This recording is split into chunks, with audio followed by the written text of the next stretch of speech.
Hi guys, and welcome to Angling For You Back to Basics. Now this is the first video that we got on the new channel, and we're going to start off with a bang. And it's a really simple video, as all the ones on this channel are going to be about helping you with your fishing. So what we're going to do today, we're going to look at feeders. So we're going to look at different types of feeders, what are they for, how do we use them, and why are the different weights and things like that. Right guys, so starting off, it is quite a complicated thing when you start fishing of different feeders. Now we're using the Preston range to go through, as a lot of people do look at the Preston range when they start. Each brand has got a similar setup to this, but it is a minefield of feeders. So what we're going to do is talk a little bit around each feeder and why we'd use it, what situation, and explain the variations of it. So we're going to start on this side. So pellet feeders, there is lots of different types.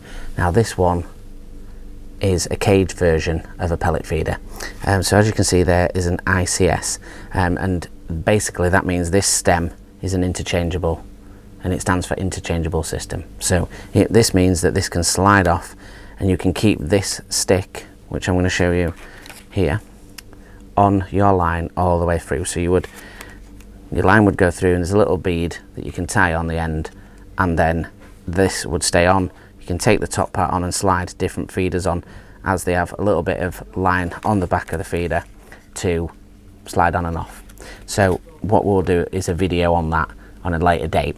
But starting with this one, so when would you use it? As you can see, it's a decent size, but it's not too heavy. This is the large in a 45 gram. So if you're throwing a little bit further, then something like this is what you're going to need. The higher the grammage, the more distance, or if you're fishing it on a river, the more tow, you need a heavier feeder.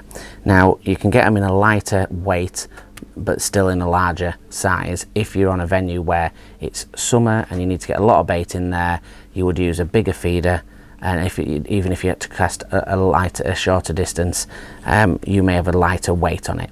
But what this is soaking micro pellets, the tiny little pellets, and you would shove them inside, and then you would have a hook link that comes off the bottom.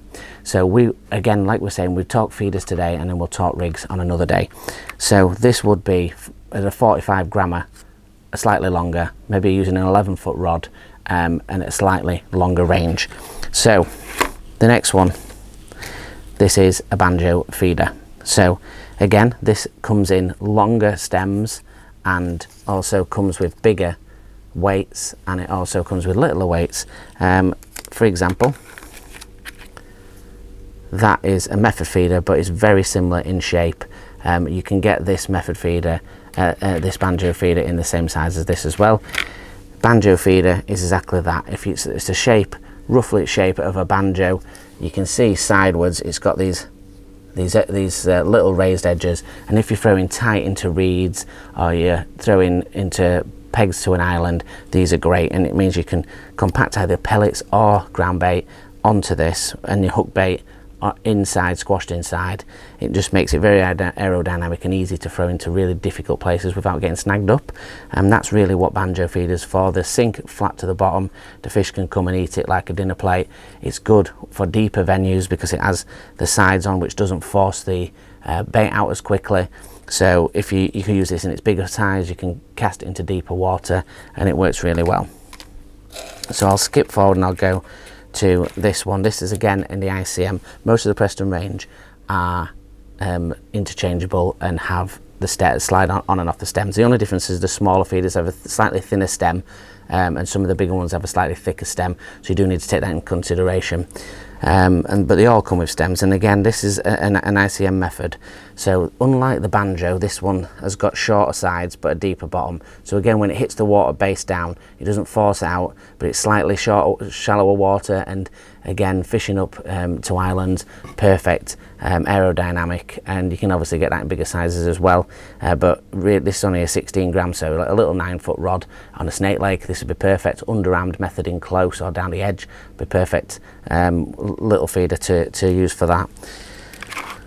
So another pellet feeder, this is what I'm saying, this is why we're doing these videos, because so many confusing things about it. And this is a horseshoe style pellet feeder, and again it's on the sliding in ICM tube that's in the middle. And this again is micro pellets or 4 mils soaked.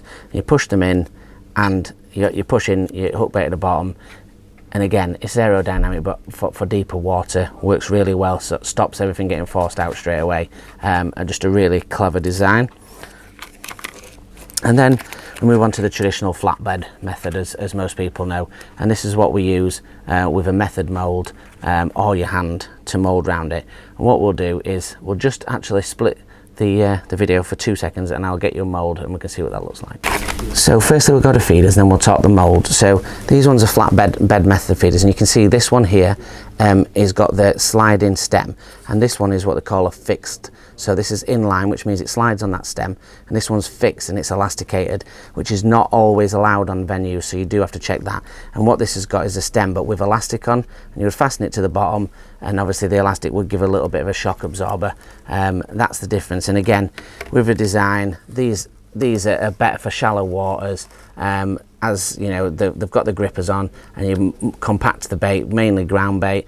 Could be pellets or a 50-50 mix of both onto there with your bait, because your bait would be attached at the bottom, and you could compress that in on the mould, and you know, that make a really easy casting dome that's quite aerodynamic. And what we'll do is just show you those moulds. So there's a couple of different sizes, and on the back you can just see it, there's a red clicker there, and that releases the inner bit of the skin of the mould. And so there would be to mould those feeders. So you'd get that feeder and you'd lay that into the mould, and obviously press that button, and that would release it. And again, with the banjo feeder that we looked at earlier, these ones would go with that. And you can, and it's same with going up and down the range. There's various different little moulds that fit. And then there's the small ICM cages. I like these in the wind, a little bit of compressed blended bread, anything like that. They're great for throwing in a little bit deeper water again. But I mean, you can fish it in any, it doesn't have to be deep water, but it just allows you to get that down with a small compact. They're great for the winter, but obviously you can get them in slightly bigger sizes as well. If you were going to use a meat feeder, for example, putting compressed meat into their chopped up meat. And the other one that we didn't look at is a window feeder, and this is maggot feeder.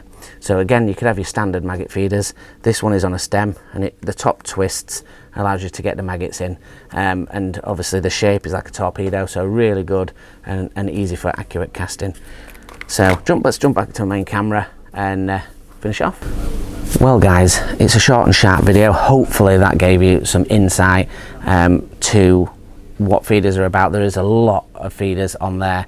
There's a lot of other different types of feeders, but they're the main feeders that are out and about. We'll do some videos come in where it's on about how you put them on the line, how you put them together, and also how you mould the baits around them. And hopefully that'll give you some good insight and take a little bit more of the difficulty and thought process that goes into it. So hopefully this has been helpful. If you want to come onto the main Angling For You channel for any of your features and unboxing and reviews, then do so. And if not, join us every Wednesday for another Back to Basics tip. And I'll see you very soon. Thanks a lot, and tight lines.